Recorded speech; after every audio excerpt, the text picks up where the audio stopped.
ಈ ಜಾಗಕ್ಕೆ ಮೊದಲಿಗೆ ಕುಂಬಾಶಿ ಎಂಬ ಹೆಸರು ಇರಲಿಲ್ಲ. ಬದಲಿಗೆ ಗೌತಮಪುರ ಎಂದು ಕರೆಯುತ್ತಿದ್ರು. ಏಕೆಂದ್ರೆ ಇಲ್ಲಿ ಗೌತಮ ಮುನಿಗಳು ವಾಸವಾಗಿದ್ರು. ಕುಂಬಾಸುರ ಎಂಬ ರಾಕ್ಷಸ ಶಿವನನ್ನು ಕುರಿತು ಮಹೇಂದ್ರಗಿರಿಯಲ್ಲಿ ತಪಸ್ಸನ್ನು ಮಾಡಿ ಶಿವನಿಂದ ಹಲವಾರು ವರಗಳನ್ನು ಪಡೆದುಕೊಂಡಿರುತ್ತಾನೆ. ವರಗಳನ್ನು ಪಡೆದುಕೊಂಡ ಅಹಂಕಾರದಿಂದ ಇವನು ಸಾಮಾನ್ಯ ಜನರಿಗೆ ಹಾಗೂ ಗೌತಮ ಮುನಿಗಳಿಗೆ ತುಂಬಾ ಹಿಂಸೆಯನ್ನು ಕೊಡುತ್ತಿರುತ್ತಾನೆ. ಹಿಂಸೆಯನ್ನು ತಡೆಯಲಾಗದಂತಹ ಗೌತಮ ಮುನಿಗಳು ಆಗ ನೇತ್ರಾವತಿ ತಪ್ಪಲಿನಲ್ಲಿ ವಾಸವಾಗಿದ್ದಂತಹ ಪಾಂಡವರ ಬಳಿ ಸಹಾಯವನ್ನು ಕೇಳುತ್ತಾರೆ. ಪಾಂಡವರಲ್ಲಿ ಹಿರಿಯನಾದಂತಹ ಯುಧಿಷ್ಠಿರ ಮುನಿಗಳಿಗೆ ಸಹಾಯದ ಅಭಯವನ್ನು ನೀಡುತ್ತಾನೆ ಹಾಗೂ ತನ್ನ ತಮ್ಮನಾದಂತಹ ಭೀಮಸೇನನನ್ನ ಗೌತಮ ಮುನಿಗಳೊಂದಿಗೆ ಕಳುಹಿಸಿಕೊಡುತ್ತಾರೆ. ಭೀಮಸೇನ ಕುಂಬಾಸುರನೊಂದಿಗೆ ಯುದ್ಧವನ್ನು ಮಾಡುತ್ತಾನೆ. ಆದರೆ ಕುಂಬಾಸುರನಿಗೆ ತುಂಬಾ ವರಗಳು ಪಡೆದುಕೊಂಡಿರುವ ಕಾರಣದಿಂದಾಗಿ ಅವನು ಭೀಮಸೇನನಿಂದ ಸೋಲಲ್ಪಡುವುದಿಲ್ಲ. ಚಿಂತಿತನಾದಂತಹ ಭೀಮಸೇನ ಕುಳಿತುಕೊಳ್ಳುತ್ತಾನೆ. ಆಗ ಅವನಿಗೆ ಗಣಪತಿಯ ಅಶರೀರವಾಣಿ ಕೇಳುತ್ತದೆ.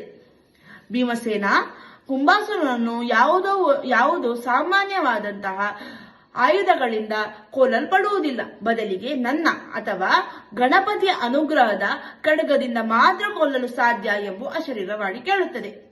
ನಂತರ ಗಣಪತಿ ಆನೆಯ ಸ್ವರೂಪದಲ್ಲಿ ಪ್ರತ್ಯಕ್ಷನಾಗಿ ಭೀಮಸೇನನಿಗೆ ಖಡ್ಗವನ್ನು ವರ್ಗಾಯಿಸುತ್ತಾನೆ. ಭೀಮಸೇನ ಖಡ್ಗವನ್ನು ಹಿಡಿದುಕೊಂಡು ಕುಂಬಾಸುರನನ್ನ ಹತ್ಯೆ ಮಾಡುತ್ತಾನೆ. ಸಿ ಎಂದರೆ ಖಡ್ಗ ಎಂದರ್ಥ.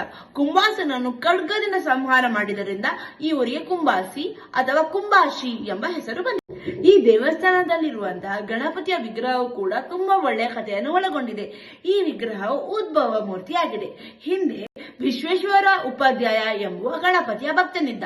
ಇವನ ಕನಸಿನಲ್ಲಿ ಒಂದು ಸಣ್ಣ ಬ್ರಾಹ್ಮಣ ಬಂದು ನನಗೆ ಹಸಿವೆ ಆಗುತ್ತಿದೆ ಎಂದು ಹೇಳಿ ನಾಗಾಚಲದ ಕಲ್ಲಿನ ಬಳಿ ಹೋಗಿ ಕಣ್ಮರೆಯಾಗುತ್ತಾನೆ. ಈ ಕನಸಿನ ಅರ್ಥ ಏನು ಎಂದು ತಿಳಿಯದಂತಹ ವಿಶ್ವೇಶ್ವರ ಉಪಾಧ್ಯಾಯ ಮರುದಿನ ದೇವರ ಪೂಜೆಗೆ ಹೂ ತರಲು ಒಂದು ಕೆರೆಗೆ ಹೋಗುತ್ತಾನೆ.